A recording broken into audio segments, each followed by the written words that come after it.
Hey, what's up, guys? This is Team Hardlight Captain Alberto Zertuche, and I'm trying something different with a scaffolding setup that we used while fixing our house to pick up my table a little higher, because this is one of the things about my height. I really don't have something that is my height, so that way when I'm filleting or cooking, not bent over too much, because it does create a lot of pain in my back and my hips when I'm slunched over trying to fillet up or do any kind of cooking and stuff like that. And then yeah, saw our little fish all tangled up and stuff, so I went ahead and got that done. But I am setting up for the catch and cook video from the drum and the reds that have been given to me and what I've been catching over the last few nights of fishing. And it's awesome because I get to try this out at the same time, see if it's going to work out for me in doing what I want to do. So that's a regular long table right there, and I'm going to go and pull out my drums, my red, and you saw on the other video where I actually did a tagging to show how the red is supposed to be properly tagged, because that's the other thing. A lot of people have been making mistakes on tagging their redfish and so forth. So right here I've got drums in the 29 3/4 inch, 28 inch, 27 1/2 inch, and a 18 incher. Gotta bite.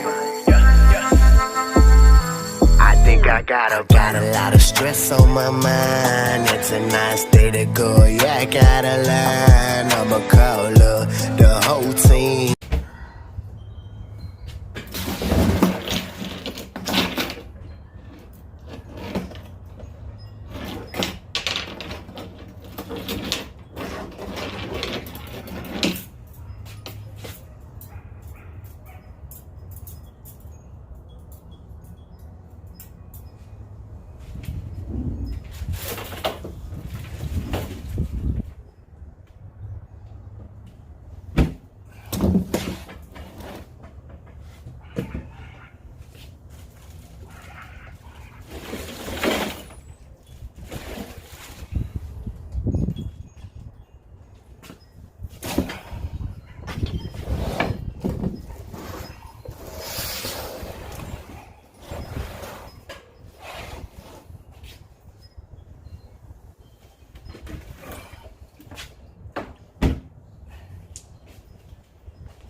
Gotta bite.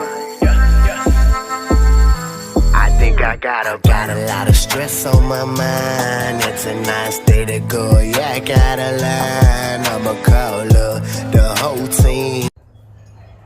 Oh yeah.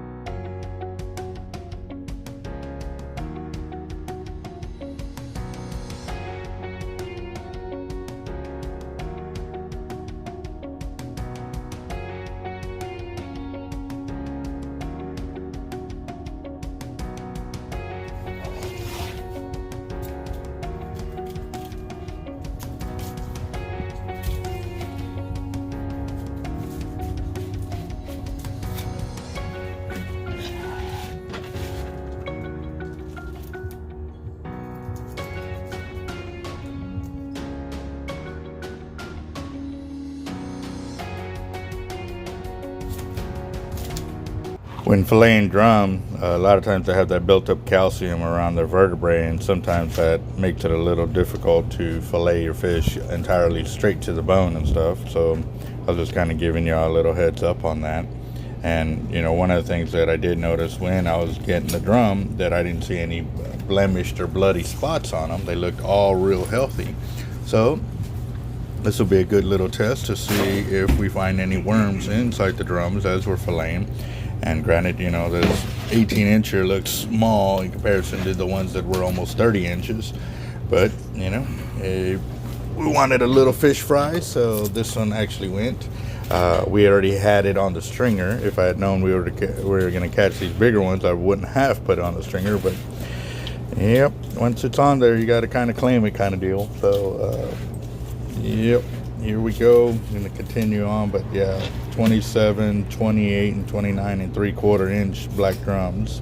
And you can see the tag on the redfish. I did a video showing how to do that and stuff. A lot of people have been making the mistake of improperly tagging their redfish. So I wanted to go ahead and do a small video on that. And y'all might have seen it before you've seen this video. There you have it. Here it is.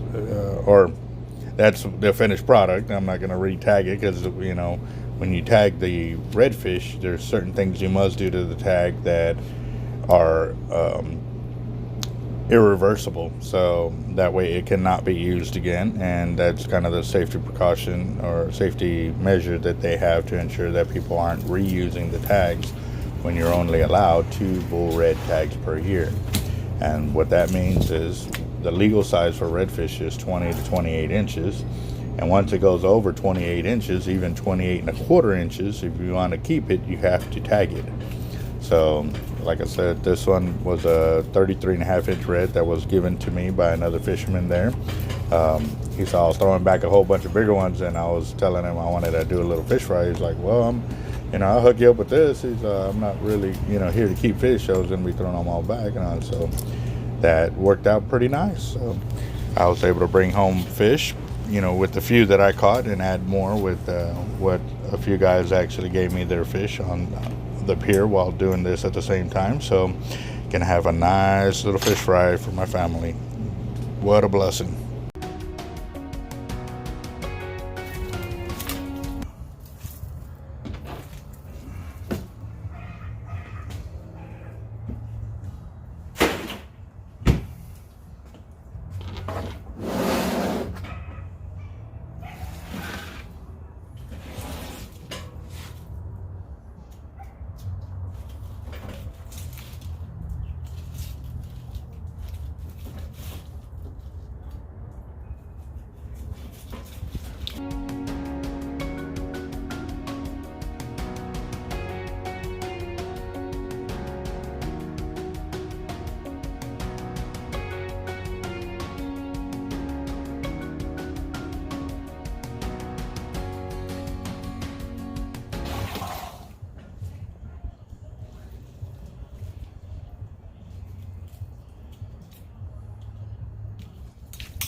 Go. That was my 33.5 inch right there that I was able to tag and bring home.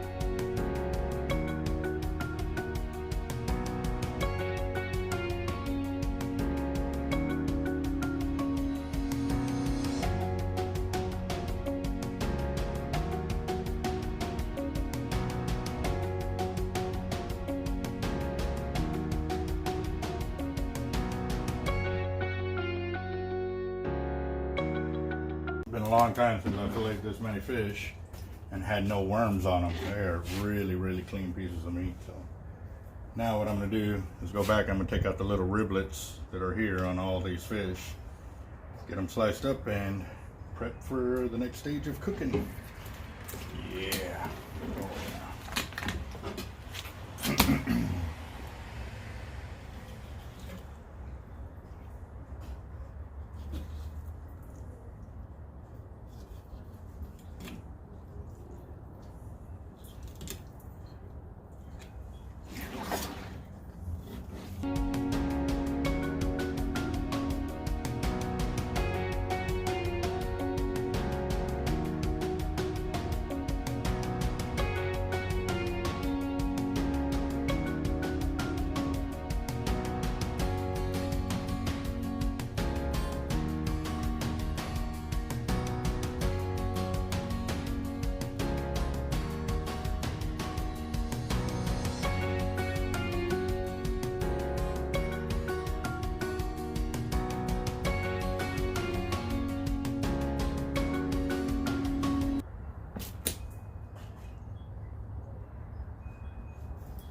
This is weird. This redfish, I mean, it's just like jelly for the meat. It's crazy. I've never seen it. Normally it's real firm like this, but it's like almost look like tuna, real fatty. I wonder why that is.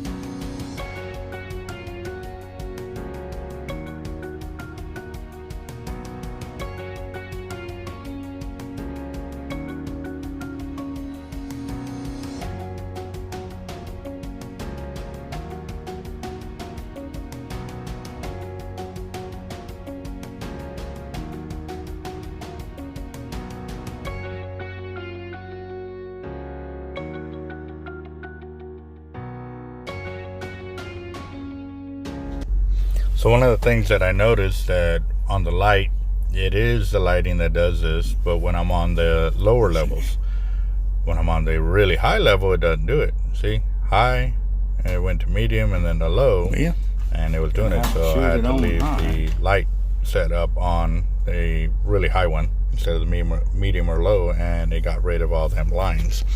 So now time to set up my cooker, and let's get to cooking.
too hot.